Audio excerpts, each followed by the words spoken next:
মাছগুলোকে নুন হলুদ মাখিয়ে ভেজে নিচ্ছি। বেগুন, নতুন আলু আর নলডুগার শিম এই দিয়ে আমি ঝোল করব। তেল দিচ্ছি, কালো জিরা ফোড়ন দেবো।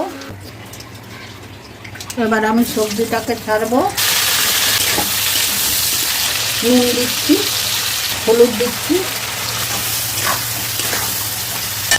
আর এই যে লঙ্কা বাটা,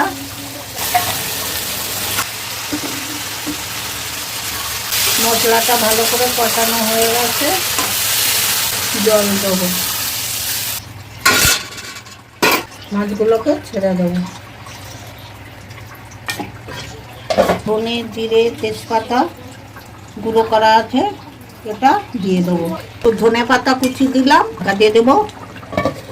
ঢাকনাটা খুললাম।